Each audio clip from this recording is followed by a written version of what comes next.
Hello students, आज हम comparison of fractions के बारे में पढ़ेंगे। इसका मतलब है भिन्नों की तुलना, यानी भिन्नों की तुलना कैसे की जाती है। तो एग्जाम्पल 1 देखिए, 9/15 एंड 12/15। ये बहुत ईजी है क्योंकि ये लाइक फ्रैक्शन है, इसका जो डिनोमिनेटर है सेम है। तो ऐसे में हम क्या करते हैं कि ऊपर वाले न्यूमरेटर की कंपेयर करेंगे, इसको हिंदी में अंश बोलते हैं, यानी अंश की तुलना करेंगे। ये 9 है और ये 12 है, तो हमारा कौन सा ज़्यादा है? 12। तो ये वाला जो फ्रैक्शन होगा वो हमारा ग्रेटर होगा। तो इसकी कंपेयर हम बिल्कुल आसानी से कर लेंगे क्योंकि ये लाइक फ्रैक्शन है। 9/15 यहाँ लिखेंगे 12/15, तो हमारा ये वाला ग्रेटर है, तो इधर की तरफ इसे साइन लगाएंगे। इसका मतलब चिन्ह लगाएंगे, जो भिन्न बड़ा है उधर की तरफ लगाएंगे। इसका मतलब है कि ये 12/15 बड़ा है और 9/15 छोटा है। अब अगला एग्जाम्पल 2 देखिए, इसमें 23/13 एंड 23/9। तो इसमें जो ऊपर का जो अंश है वो तो सेम है और जो नीचे का डिनोमिनेटर है वो डिफरेंट है, अलग अलग है। तो इसको भी बहुत आसानी से कर सकते हैं। जब डिनोमिनेटर सेम हो तो उसमें हमें एलसीएम की ज़रूरत नहीं, वो भी बहुत आसान है। अगर डिनोमिनेटर सेम हो तो हम उसको भी बहुत आसानी से कर सकते हैं। तो इसको करने का एक तरीका है कि 20, इसमें अगर ऊपर का जो अंश है वो सेम हो तो उसको इस तरह से देखा जाता है कि जिसके नीचे कम है वो तो है बड़ी संख्या, बड़ा है, जिसके नीचे ज़्यादा है वो क्या है? छोटा है। अब ये देखिए 23/13 है, ये 23/9 है, तो देखिए 9 कम है, तो इसका मतलब है जिसके नीचे कम है वही हमारा ग्रेटर है, यानी 23/9 ग्रेटर है और 23/13 ये क्या है? स्मॉलर है, ये छोटा है। तो इसमें भी कंपेयर हो गया, 23/13 23/9, यानी ये वाला हमारा ग्रेटर है और ये वाला स्मॉलर है।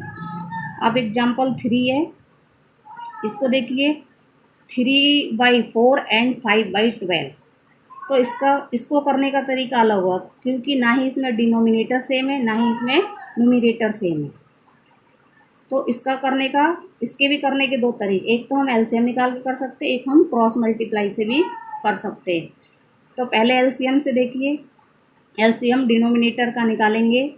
यहाँ पे लिखेंगे द एलसीएम ऑफ 4 एंड 12।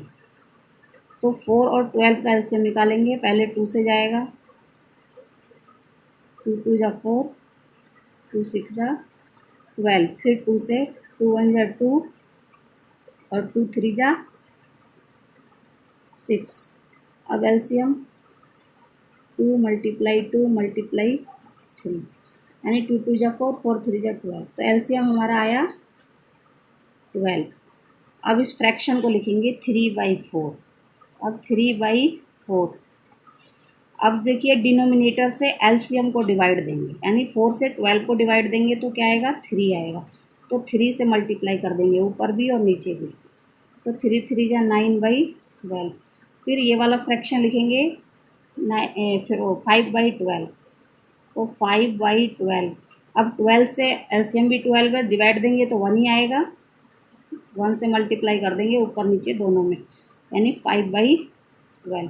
अब देखिए ये 9/12 है और ये 5/12 है, तो हमारा कौन सा ग्रेटर हुआ? यहाँ पे लिख देती हूँ 9/12 और 5/12। तो 9/12 ग्रेटर है, तो इधर की तरफ चिन्ह लगाएंगे, यानी ये वाला ग्रेटर है। इसको हम दोबारा लिख सकते हैं क्योंकि इसका जो फ्रैक्शन है मेन ये वाला है, तो इसलिए इसी को लिखेंगे 3/4 और 5/12। तो ये इधर की तरफ लगाएंगे ऐसे। इसका मतलब हमारा ये वाला जो है 3/4, ये वाला जो फ्रैक्शन है वो ग्रेटर है। अब इसी को मैं क्रॉस मल्टीप्लाई से भी बता देती हूँ, जो आपको आसान लगे आप उससे भी कर सकते हो। क्रॉस मल्टीप्लाई आसान है, लेकिन ये वाला तरीका आपको असेंडिंग और डिसेंडिंग ऑर्डर में काम आएगा। आप सीख लोगे तो अच्छा है।